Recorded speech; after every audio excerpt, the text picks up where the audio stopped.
Thank you for listening to my radio podcast. For all things cycling, follow our Twitter page and Facebook page and Instagram page at UOG Cycling. And for more cycling writing, check out my blog at willlucablog.wordpress.com. Tone Radio.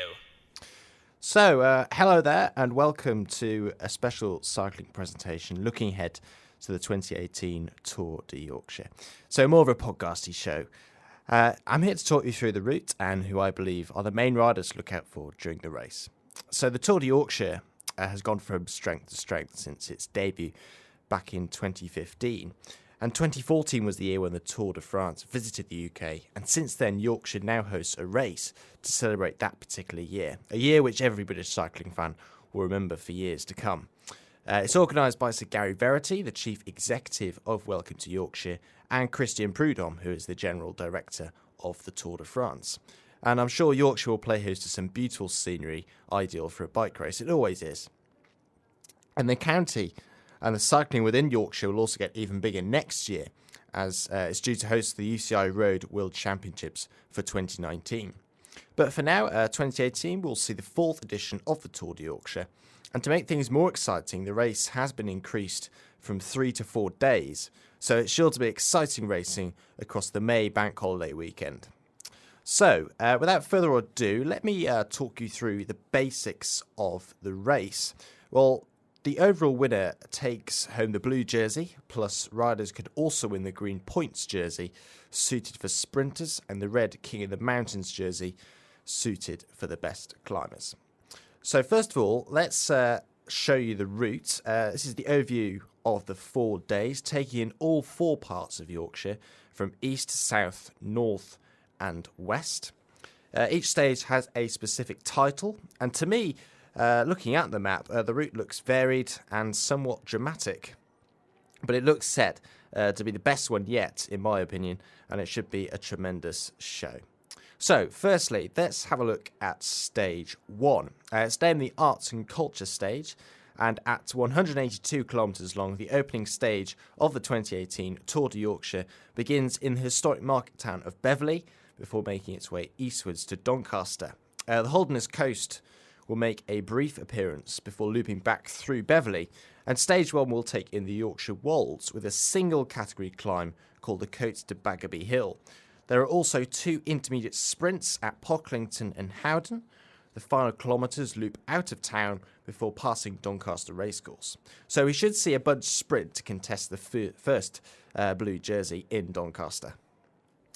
So moving on to stage 2 and on to the Yorkshire Heritage stage. And stage 2 will be the toughest day in the saddle and a chance to see some of the county's impressive history. It may be short at 149 kilometres, but it is the final climb of the day that is sure to test the legs. Starting in Barnsley, the route ventures towards Penistone, into Walsborough before passing the impressive Grade 1 listed Wentworth Woodhouse. There are also 3 climbs before Conisbrough Castle will provide some more brilliant helicopter footage as the riders head north to the finish in Ilkley. Blacker Hill will be the first of 3 climbs, and there are also 2 intermediate sprints contested at Swinton and Scholes. Harewood House also greets the riders on the route just before the second climb, which is the Coates to Oldpool Bank. Otley then plays host to the riders before the added twist of the day. Located on Ilkley Moor, the Cote de Cowan Calf will see the first ever summit finish in Tour de Yorkshire history. So for me, it should be a cracking day with the stage winner crowned atop the climb. Moving on to stage 3 and a 184-kilometre route from west to east. It's called the Market Town stage, and it's sure to end in a bunch sprint as the riders make the trip towards the seaside. The town of Richmond will host the start before the peloton crosses the Yorkshire Dales. Cheesemaking Wensleydale makes an appearance before the route passes through Leyburn and Moulton-on-Swale, where we will see the first intermediate sprint. After passing through Northallerton and Thirsk, the North York Moors will then provide some stern uphill tests. The Cote de Sutton Bank should be a fearsome obstacle, but a great sight for the cameras. Pick out the Witch's Pool, which is a lake below Sutton Bank. And so that will be good camera footage for the helicopters to pick up. Pickering hosts the second intermediate sprint before the Cote de Silpho provides the final climb before Scarborough. At first, it's a loop along the coast towards Filey before coming back along Scarborough Esplanade. It'll be the fourth year in a row that Scarborough will host the Tour de Yorkshire, and last year Dylan Groenewegen, the Dutchman, sprinted to victory for his team at Lotto and El Jumbo. So it's bound to be a final sprint on stage 3. And to conclude, the final stage of this year's Tour de Yorkshire. This is stage 4, and it features 6 category climbs over a 189.5 kilometre route. Halifax hosts the start before the Coates de Hebden Bridge. The village of Haworth gets a day off from Bronte pilgrims before the aptly named Côte de Goussaye. After the Barden Moor climb, the action continues into the southern half of the beautiful Yorkshire Dales. Kilnsey gets the first intermediate sprint before the peloton grinds its way at the Park Rash. Nidderdale will be pleasing on the eye before some more undulating terrain. First comes up the Coates de Greenhow Hill, and Otley gets another view of the riders with the final climb at Otley Shevin.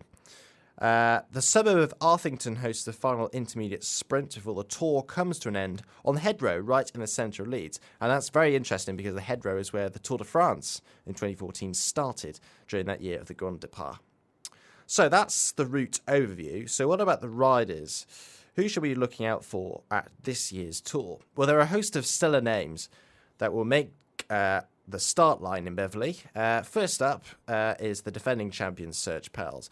Now, the Belgian is an expert climber, and he won last year's race at Fox Valley, Sheffield, by attacking on the final climb. And to make things even better, his teammate Omar Fraley took second place as well. Unfortunately, Fraley has moved on to pastures new at Astana Pro Team, but Powell's has stayed on at Team Dimension Data. So he's the defending champion. He could yet take another blue jersey for the second year in a row. There's no reason why he can't. But what about the other British riders in this year's Tour de Yorkshire? Well, first up is Serge Powell's teammate, which is Mark Cavendish. The Manx missile, he might be up for the fight to take a stage. He obviously has 30 Tour de France stage victories to his name, and it was still good for the crowds to see him ride on her roads. It's also a comeback after a nasty crash at Milan-San Remo in March. So, who else? Elsewhere to keep an eye out will be Team Sky. They are participating. Welshman and Rio 2016 track medalist Owain Doull will line up alongside Ian Stannard, who is a 2-time winner at the cobbled classic Omloop Het Nieuwsblad in Belgium. What about the Great British Cycling Team? Well, they will line up as well. Ben Swift will take part as well, alongside Yorkshire's very own Tom Piddock. Swift does ride for the World Tour Team UAE Team Emirates, but because they aren't invited to the Tour de Yorkshire, he has to ride for the Great British Cycling Team. Adam Blythe for Aqua Blue Sport. He will line up as a serious sprinter, riding for the Irish team Aqua Blue Sport. And yeah, he looks like a really good shout for some stage victories. Also, a shout out to Russell Downing. He's riding for Holdsworth Racing. He's aged 39, and it'll be a home race for him as well, as he was born in Rotherham. There are 6 World Tour teams in total, including Astana. Look out for the Danish sprinter Magnus Cort Nielsen to contest some of the sprint stages, probably stages 1 and stages 3.